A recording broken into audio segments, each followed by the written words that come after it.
नमस्कार दोस्तों, आज हम बात करेंगे उस जमीन के टुकड़े की जो भारत को भारत से जोड़ता है, जिसका नाम है सिलीगुड़ी कॉरिडोर, जिसे आम भाषा में चिकन नेक भी कहा जाता है। साथ ही हम चर्चा करेंगे बांग्लादेश के कार्यवाहक प्रधानमंत्री मोहम्मद यूनुस के उस बयान की जिसने एक नई बहस को जन्म दिया है, जिसके बाद सिलीगुड़ी कॉरिडोर की सुरक्षा भारत के लिए और भी जरूरी हो जाता है। सिलीगुड़ी कॉरिडोर यानी चिकन नेक पश्चिम बंगाल के सिलीगुड़ी के पास एक पतली सी जमीन की पट्टी है जो भारत के मेनलैंड को उसके 7 उत्तर पूर्वी राज्यों से जोड़ती है।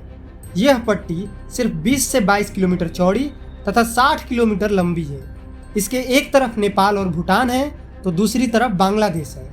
अगर यह रास्ता कभी भी बाधित हो गया तो भारत का संपर्क अपने ही 7 उत्तर पूर्वी राज्यों से टूट सकता है। इसलिए इसे भारत की जीवन रेखा और रणनीतिक रूप से सॉफ्ट अंडरवेली कहा जाता है। बांग्लादेश का चिकन नेक से बहुत नज़दीकी रिश्ता है क्योंकि यह कॉरिडोर बांग्लादेश की सीमा से बिल्कुल पास से गुजरता है और भारत और बांग्लादेश के अच्छे रिश्ते इस कॉरिडोर की सुरक्षा के लिए बेहद जरूरी है। भारत ने कई रेल, जल मार्ग और सड़क संपर्क बांग्लादेश के जरिए बनाए हैं ताकि वैकल्पिक रूट उपलब्ध हो। लेकिन अगर बांग्लादेश की नीति बदलती है या किसी तीसरे देश जैसे चीन का असर बढ़ता है तो यह भारत के लिए एक बहुत बड़ा खतरा बन सकता है। भारत ने इस बयान को हल्के में नहीं लिया। असम के मुख्यमंत्री हेमंत बिस्वा शर्मा ने चेतावनी देते हुए कहा कि अगर कोई भारत के चिकन नेक को छूने की भी कोशिश करेगा तो भारत भी बांग्लादेश के 2 चिकन नेक पर नजर डालेगा। हेमंत बिस्वा शर्मा ने बांग्लादेश के 2 शहर चटगांव और रंगपुर को 2 चिकन नेक कहा। भारत ने बांग्लादेश के जरिए होने वाले कुछ व्यापारिक गतिविधियों को धीमा कर दिया है।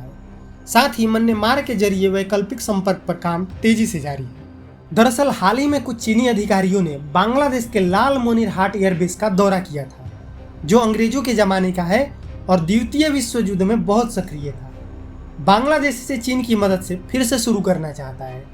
मोहम्मद यूनुस अपने पिछले चीनी दौरे में इसकी सेटिंग कराए थे। लेकिन अगर भारत बांग्लादेश सीमा के पास चीन का दखल बढ़ता है तो यह सिलीगुड़ी कॉरिडोर के लिए खतरा बन सकता है, क्योंकि भारत का उत्तर पूर्वी राज्यों से जोड़ने वाला यह एकमात्र जमीनी रास्ता है जो मात्र 22 किलोमीटर पतला है।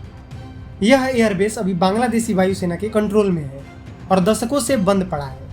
यह बांग्लादेश के रंगपुर डिवीजन में है जो भारतीय सीमा से 12 से 15 किलोमीटर मात्र दूर है। असम के सीएम हेमंत बिस्वा शर्मा ने जिन 2 बांग्लादेशी चिकन नेक की बात की है उनमें से एक उसके चटगांव बंदरगाह से जोड़ता है, जो उसके लिए बहुत ही खास है। यह दक्षिणी त्रिपुरा के पास है जो बांग्लादेश के बाकी हिस्सों से जोड़ने वाले मीरसराय उपजिले की लगभग 40 किलोमीटर की भूमि है। लेकिन उन्होंने दूसरे चिकन नेक के बारे में खुलासा नहीं किया, लेकिन माना जा रहा है कि वह बांग्लादेश के रंगपुर डिवीजन के दक्षिणी कॉरिडोर की बात कर रहे हैं जो मेघालय से सटा है।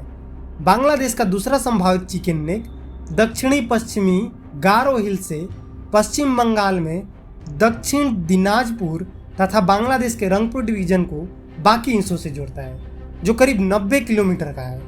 हाल ही में बांग्लादेशी फॉरेन पॉलिसी में बदलावों को देखते हुए भारत ने इस महत्वपूर्ण गलियारे की सुरक्षा के लिए सुरक्षा उपाय बढ़ा दिए हैं।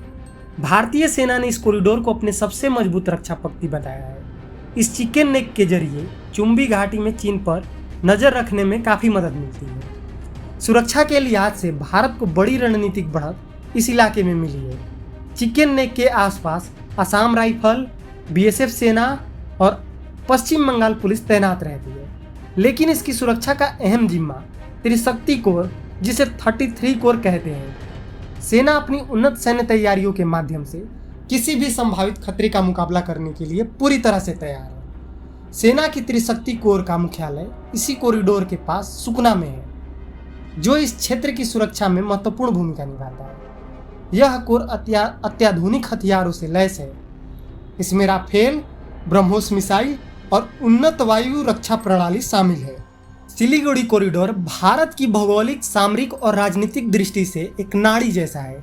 मोहम्मद यूनुस का बयान एक संकेत है कि भारत को अब और सतर्क रहने की जरूरत है, चाहे वह सीमाएं हो या मित्र राष्ट्र। भारत की रणनीति अब सिर्फ रक्षा नहीं बल्कि विकल्प तैयार करना है और कूटनीतिक जवाब देना है।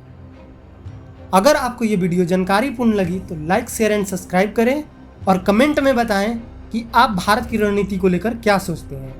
जय हिंद, वंदे मातरम।